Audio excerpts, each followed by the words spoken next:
اوس یو محصل مکتب څخه فارغ سي او غواړي کمپیوټر ساینس وای او دا موږ ولیدل چې ای آی په تیرو درو څلور کلو کې دونه اساسي تغیرات راوستل تقریبا اکثره وظیفې له منځه ولاړې. که یو شاګرد غواړي کمپیوټر ساینس وایي هغه باید خپل تمرکز په کومو موضوعاتو، کومو مهارتونو یا کومو پروژو باندې وکړي، یا که چیرې ته په 2014 کې نړیوال موسسو کې د کارونه کړي، دونه نړیوال پروژې دي کړي، که بیرته شاته ولاړ کمپیوټر ساینس شروع کړي 2014 کې باید کم مهارتونه زده کو؟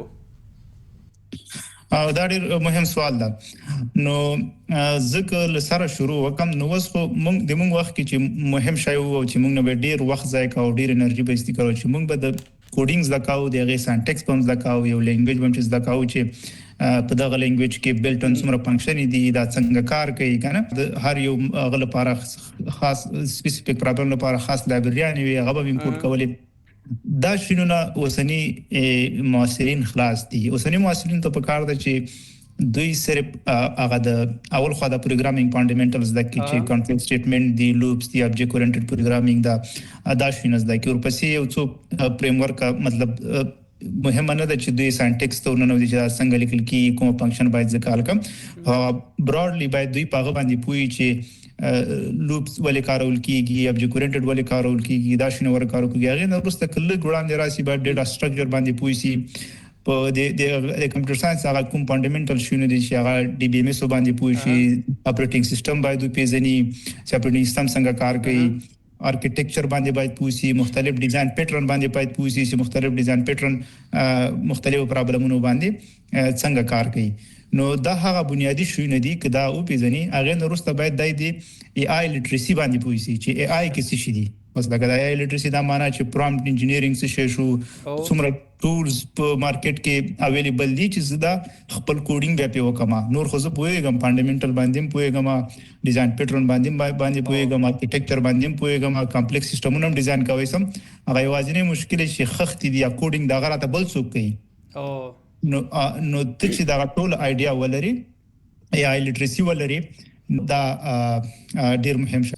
بل سکل څه ده چې باید شاګردان ډیولپ کی، انګلیسي کمیونیکیشن دا او پرابلم سولوینګ دا او دا شي نه دي. نو په دغه سکلونو باندې به زه مطلب یو تخنیکی اړخ سوچي فانډامنټل سو په فانډامنټل کې اول د کمپیوټر اساسات سو، بیا وروسته دغه سي د نتورک شبکې اساسات سو، دغه سي پروګرامینګ اساسات سو. یعنی دی په عموم کې باید په ټولو مسایلو په لیسانس کې سر په خلاص کې باید ډیر نه نوځي. ځکه چې کنه کې نوځي وخت ځای کوي او دا ټول شي نو اتومات کیږي. سرسری باید په پوي سي چې دا بیا چې د کله پرابلم راسي باید دای په دې باندې پوي سي چې زما پرابلم د کومې موضوع سره تړلې ده. چې سرسری په پوي سي چې یو ویب سایټ ډیزاین کې په دوم کال د پونځي کمپیوټر ساينس کې ده، دی باید کم سکلز د کې چې کوډینګ ونی کې خو بیا ویب سایټ ډیزاین کې خو په پوسی چې شي ډیزاین سوی. مثلا په خو به داسې و چې تا به یو ویب سایټ ډیزاین کوي، تا به تقریبا هفته یا میاشتې کوډینګ لیکي. اوس که شاګرد غواړي دغه ویب سایټ د کار لپاره، عملی کار لپاره یا د پروژې لپاره کار وکړي، د کوم شان څخه د استفاده کولای شي؟ ویب سایټ جوړول، سیستم جوړول، دا ټول وس مطلب په یو کلیک باندې کیږي. خو زه هغه نه ریکمند کوم چې په یو کلیک ته وکړي، ځکه چې د ویب سایټ کې به دا به ایکسټند کوي، ته به د تغیرات راولي. ای آی خو چې دا ته به دا اسسټنټ یوز کوي، نه به دا چې ته از فائنل ټروث یوز کوي کنه، چې مطلب دا بس چې راته وکړه دا مطلب فائنل ټروث دی. ته دا چې ما کوم شي نه بنیادی اړ چې په دې باندې ته پوښي.